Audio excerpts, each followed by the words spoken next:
Hello ma'am puna mapu Meitei and the smoke channel da ma'am butaram nongchari ma'am Nahan gi video chandolo judoga ada object amuk tawdore ada pink color di loiraga pigre ba si je magi hana boto lakta dana aduna khar si je thenge anumi tu tawgoda do taw phunga modre aduna hojik tawdori ada asingom video yengmina se si oluna dum video ke macha masu khara su dum yengmina se ada hojik tawgena tawri ado ma'am siniko ado aigi crystal se yamna haidi magi mapan sigi machu sidi light green ni ko light aibo pura light green ni ado ai hujik habda sidi pura green ni si green je hapa su dum phajabudi phajagini mapan sigi mak oidraga su ko ado sina mu karang mangano tagine ba mapan sidi hindena chammi aba hujik do hapage ma'am si je handa muna si je hapta mi ubra nunu ubra Angelina nang video ka pali me asi jana una si hap ni ko asi na budi lang ba hele ai khara hap ka le ka sai de ge video na view hai ba ka ba ado ai gi stand do yadre ba adu na mangon na video ka pi hai ga ka pi dana ai bu khara taw khala ga anta hogala pa da yeng han ge ne mayam da siga chingjalo wan ge ma mo da se sumaina chumna tham sumai tham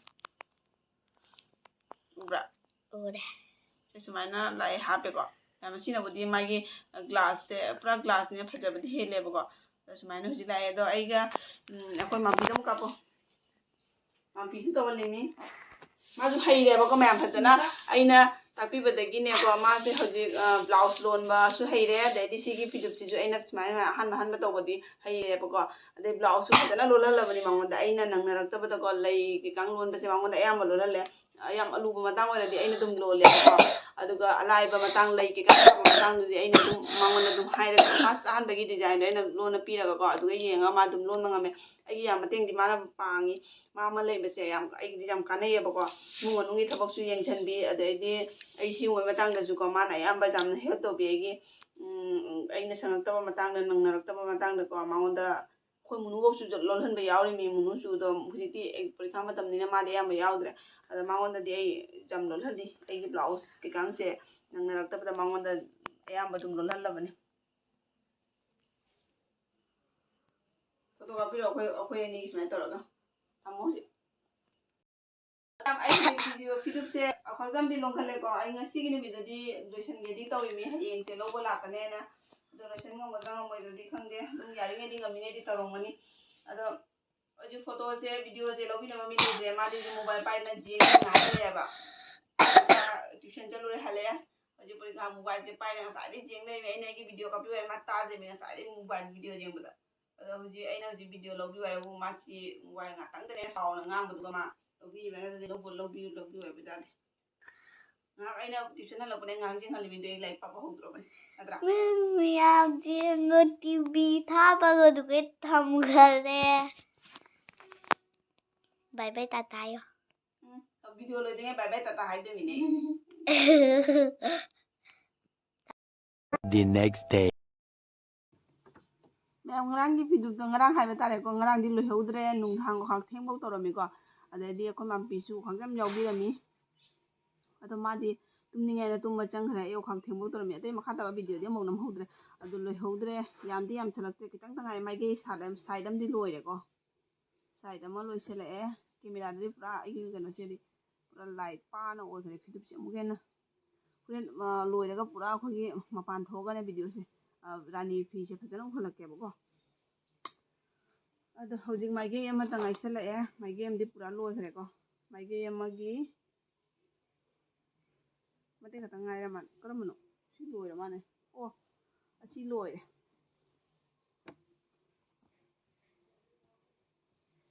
o loi da mai ge si ga lai o si ka tangai ra me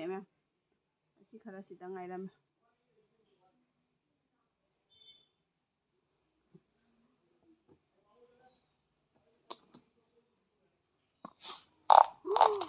khare oh my god thaido khare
Kasi man sila tingin.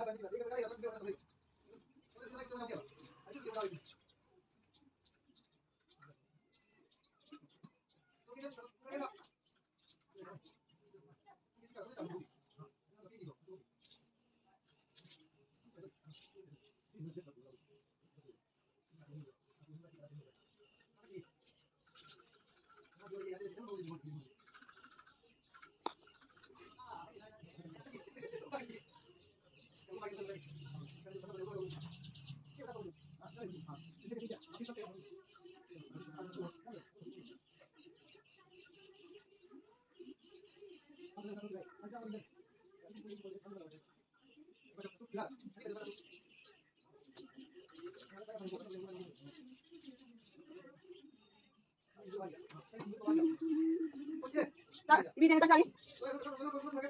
Ibigay ang lima.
Oh, tingnan.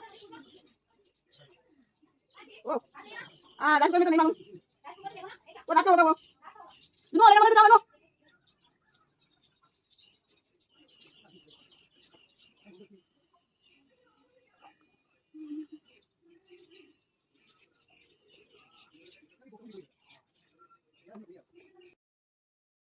Ma'am loire ko aigi hojiki rani fida hapa jum laubi hapa do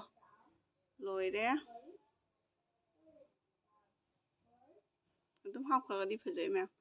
ado mai fi je ko si hap chalagadi adum lum na dum launa tai yamna yang bo oide rani fi si dum pa ba lang ni na dum khara lang yang lap tawi na ko si hap chalagadi adum khara lum na dum tai go phajai si hap chalaga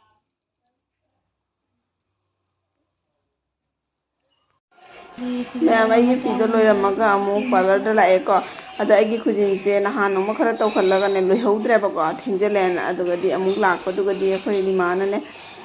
आगी चनुपीदो मासी नेलक्सिन तौबा हैयबको the माना मा आई से नहामु तौबदो लोहौद्रे अमुका तौबीरगे ना दो ꯑꯃꯨꯛ ꯇꯧꯕꯤꯔꯦ ꯑꯗꯣ ꯇꯧ ꯂꯣꯏꯔꯒ ꯑꯃꯨꯛ ꯀꯃꯥꯏ ꯇꯧꯒꯦ ꯌꯦꯡꯃꯤꯟꯅꯁꯤ ꯃꯌꯥꯝ ꯀꯃꯥꯏꯅ ꯇꯧꯒꯦ ꯀꯔꯤ ꯍꯟꯗꯛꯅ ꯃꯑꯣꯡ ꯑꯃꯗ ꯍꯥꯞꯇꯣꯏꯅꯦꯕꯀꯣ ꯑꯗ ꯇꯧ ꯂꯣꯏꯔꯒ ꯌꯦꯡꯍꯜꯂꯛꯀꯦꯀꯣ ꯃꯌꯥꯝꯗ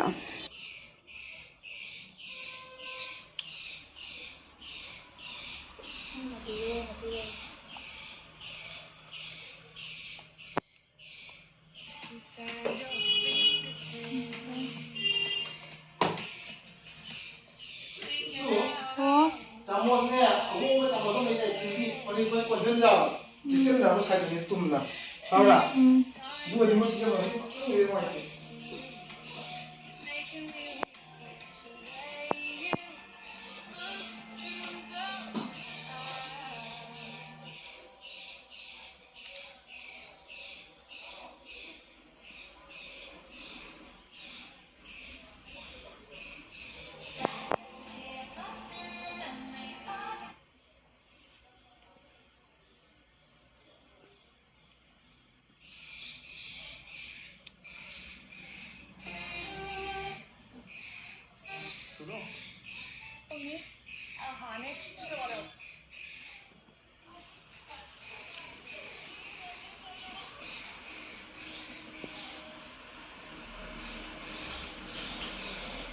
Hapam yudro me. Hapam do. ꯇꯧꯗꯣꯏꯅꯦ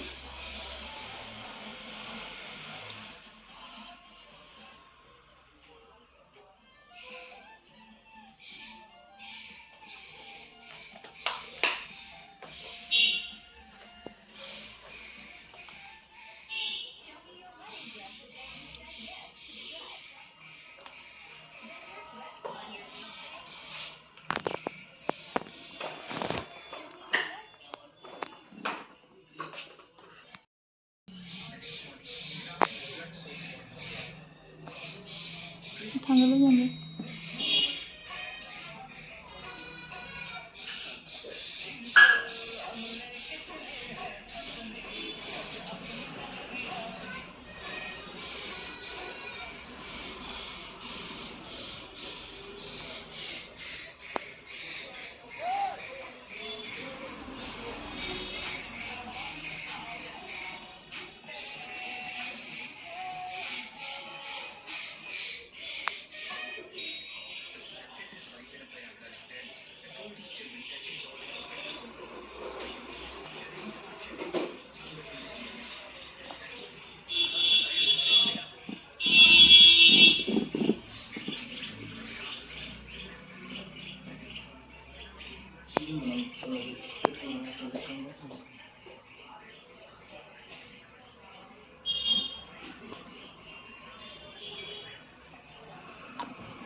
시도 걸리라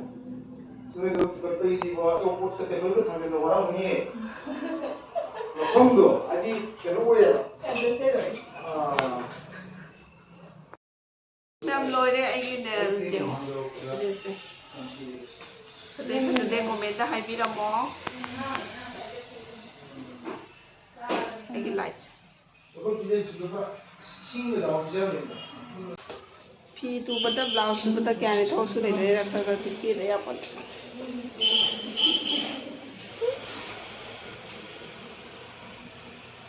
ꯑꯩ ꯌꯦꯠꯁꯨ ꯌꯦꯡꯍꯜꯂꯛꯀꯦꯀꯣ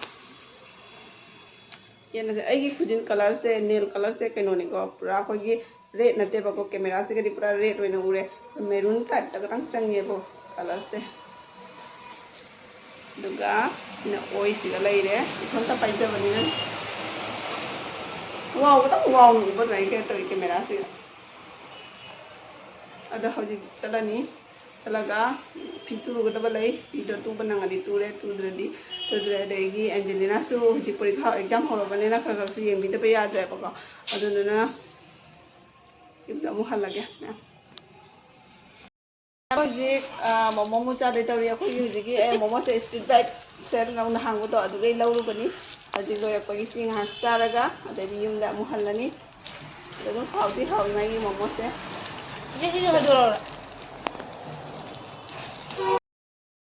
ꯃꯌꯥꯝ ꯑꯩ ꯌꯨꯝꯗꯗꯤ ꯍꯜꯂꯛꯑꯦꯀꯣ ꯗꯨꯀꯥꯟꯗꯒꯤ ꯑꯗꯨꯒ ꯅꯍꯥꯟ ꯑꯩꯅ ꯉꯔꯥꯡꯒꯤ ꯚꯤꯗꯤꯑꯣꯗ ꯎꯠꯈꯤꯕ ꯁꯤꯒꯤ ꯕ꯭ꯂꯥꯎꯁꯁꯦ ꯉꯁꯤꯁꯦ ꯂꯧꯕꯗꯤ ꯂꯥꯛꯑꯝꯃꯕꯅꯦꯕ ꯑꯗꯣ ꯂꯧꯕ ꯂꯥꯛꯑꯒ ꯁꯨꯃꯥꯏꯅ ꯃꯃꯥꯡꯗꯤ ꯂꯣꯜꯂꯦ ꯃꯅꯤꯡꯗꯤ ꯂꯣꯜꯂꯣ ꯍꯥꯏꯅ ꯍꯥꯏꯔꯝꯗꯕꯀꯣ ꯃꯥꯅ ꯑꯗꯩꯗꯤ ꯑꯃꯨꯛ ꯃꯥ ꯉꯁꯤ ꯂꯥꯛꯑꯒ ꯑꯅꯤꯃꯛꯅꯤꯀꯣ ꯑꯉꯧꯕꯗꯨꯒ ꯁꯤꯒ ꯃꯥꯒꯤ ꯃꯤ ꯑꯃꯈꯛꯇꯒꯤꯅꯤ ꯑꯗꯩ ꯃꯥꯅ ꯁꯨꯃꯥꯏꯅ ꯂꯣꯟꯕꯁꯦ ꯃꯅꯤꯡ ꯂꯣꯜꯂꯣ ꯍꯩꯔꯝꯗꯦꯕꯀꯣ ꯑꯩꯁꯦ ꯃꯅꯤꯡꯁꯦ ꯃꯤꯅ ꯑꯣꯔꯗꯔ ꯇꯧꯔꯛꯄ ꯃꯇꯝꯗ ꯃꯅꯤꯡꯁꯨ ꯂꯣꯟꯕꯤꯌꯨ ꯍꯥꯏꯔꯒꯗꯤ ꯂꯣꯜꯂꯦꯕ ꯑꯗꯣ ꯍꯩꯔꯝꯗꯕꯅꯦ ꯑꯩꯅꯁꯨ ꯂꯣꯟꯗ꯭ꯔꯦ ꯑꯗꯣ ꯍꯧꯖꯤꯛ ꯉꯁꯤꯁꯦ ꯂꯧꯕ ꯂꯥꯛꯑꯒ ꯃꯅꯤꯡꯁꯨ ꯂꯣꯟꯁꯟꯕꯤꯔꯣ ꯍꯥꯏꯅ ꯍꯩꯔꯝꯃꯦꯕ ꯑꯗꯨꯒꯗꯤ ꯁꯤꯃꯨꯛ ꯍꯧꯖꯤꯛ ꯂꯣꯟꯈꯠꯂꯦ ꯃꯅꯤꯡꯁꯤꯃꯨ ꯁꯦꯝ ꯃꯃꯥꯡꯗ ꯂꯩ ꯁꯥꯠꯂꯤ ꯑꯗꯨꯃꯥꯏꯅꯅꯦ ꯃꯅꯤꯡꯗꯁꯨ ꯁꯨꯃꯥꯏꯅ ꯑꯗꯨꯝ ꯁꯥꯠꯇꯣꯏꯅꯦꯕꯀꯣ ꯑꯗ ꯑꯩꯒꯤ ꯉꯁꯥꯏꯒꯤ ꯈꯨꯖꯤꯟꯗ ꯌꯦꯡꯉꯣ ꯃꯦꯝ